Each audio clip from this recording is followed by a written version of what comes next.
Vi har i vores projekt B valgt at skrive om sagsbehandlingsfejl i børnemishandlingssager. Grunden til, at vi valgte netop dette emne, det var fordi vi synes, at der er opstået en tendens til, at man ser flere og flere fejl fra kommunernes side, når det kommer til børnemishandlingssager. Vi mener, at de danske kommuner gør en alt for lidt indsats, når det kommer til børnesager. Derfor har formålet med vores opgave været at finde ud af, hvordan tingene i praksis kører, og hvilke lov og regler, der gælder vedrørende børnesager. Formålet i opgaven det var at finde ud af, om det var muligt at forbedre kommunernes arbejde vedrørende børnesager. I vores projekt B har vi valgt at arbejde med alle tre fag, nemlig jura, administration og organisation. Vidste du, at hver år der dør der i gennemsnit 8 børn i Danmark af mishandling. Dette overgås i Norden kun af Finland med 12 dødsfald. Dødsfaldene dækker kun en lille del af de børn, der rent faktisk bliver mishandlet. Det nøjagtige tal i Danmark kendes ikke.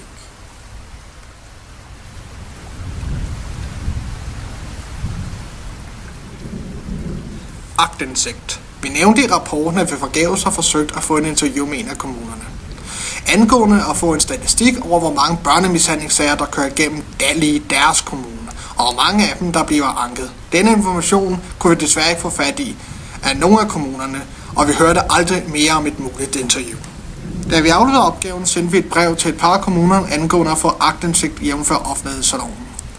Aktindsigtet omhandlede at få informationen i, hvor mange sager kommunerne fik, hvor mange af dem, der var tvunget, og hvor mange ud af dem omhandlede børnemishandling. Vi forklarede også i brevet, hvad vi ville bruge denne information til, nemlig for at sætte vores projekt i perspektiv. Vi spurgte dem også i brevet, hvad de gjorde ved problemet, og ville gerne vide, hvilke værktøjer de brugte, når tvunget sager kommer på bordet. Dette brev sendte vi til Københavns Kommune, og dagen efter fik vi en kort note om, at der ikke var nogen sager, at vi kunne få aktindsigt i. Vi gik derefter ned på Greve Kommune med en ansøgning om at få aktindsigt jævnfør offentlighedsloven. Som sidst så forklarede vi, hvad vi skulle bruge denne information til. Hurtigt blev det sagt, at det var et internt notat, som vi ikke får aktindsigt i. Dette undrer vi os stadigvæk meget over. Da vi spurgte om, hvilket værktøj de brugte på Greve Kommune, svarede de igen: du har ikke aktindsigt til denne information, da det er enten et internt notat, eller informationen ikke findes. Vi spørger os selv om, hvad vi kunne gøre anderledes, om vi skulle have omformuleret vores aktindsigt bedre, om kommunerne godt ved, der er et problem og kæmper ved for at løse det, da det er ligesom at cykle op ad en bakke i højeste gear, en lang, hård proces.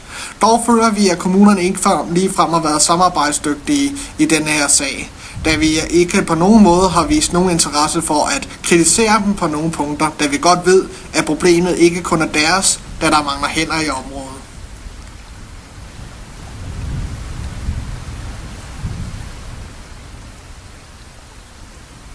Ifølge artiklen 110 tunge familiesager til én sagsbehandler på hjemmesiden Information.dk fra den 23. februar 2009 viser en undersøgelse, som Dansk Socialrådgiverforening har foretaget, at danske socialrådgivere drukner i børnesager, hvilket går ud over kvaliteten af sagsbehandlingen.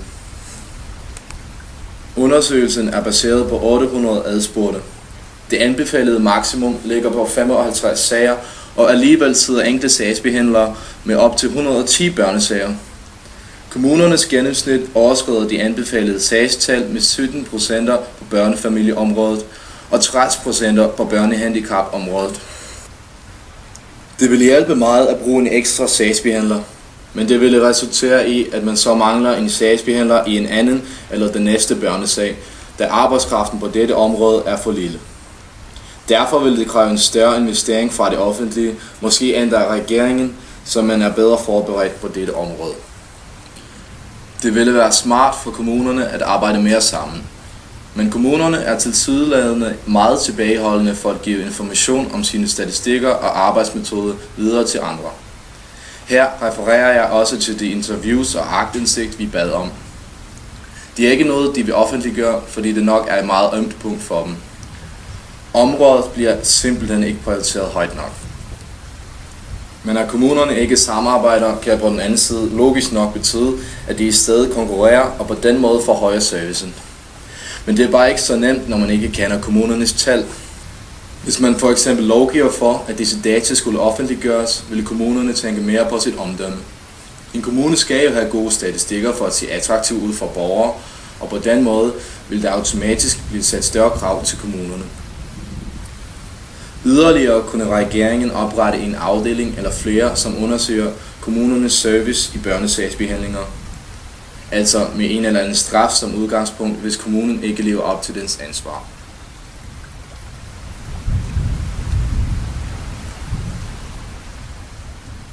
Kampagne.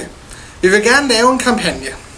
Dog har vi ikke haft tid til dette, derfor kommer vi i stedet for med nogle idéer for, hvad der kunne være en god kampagneform på dette område. Vi har snakket om, hvad der var en god kampagne i denne her sag. For eksempel, vi vil gerne lave en gruppe på Facebook. Selve gruppen på Facebook skal omhandle at være imod børnevold, være imod børnemishandling eller være imod de mange fejl i sagsbehandling i de danske kommuner. Vi vil derefter invitere vores venner, som så skulle gøre deres bekendte opmærksom på denne side. På denne måde vil vi kunne gøre det danske samfund opmærksom på dette stigende problem. Vi tænkte også, at vi ville printe flyers ud og uddele dem på gaden, og så på den måde gøre opmærksom på problemet. Ydermere havde vi tænkt på, at vi kunne gøre det, mens der var valg. På den måde kunne politikerne måske tage det med i deres politiske kampagne. Vi havde tænkt os at lave en reklamekampagne og lægge det ud på YouTube.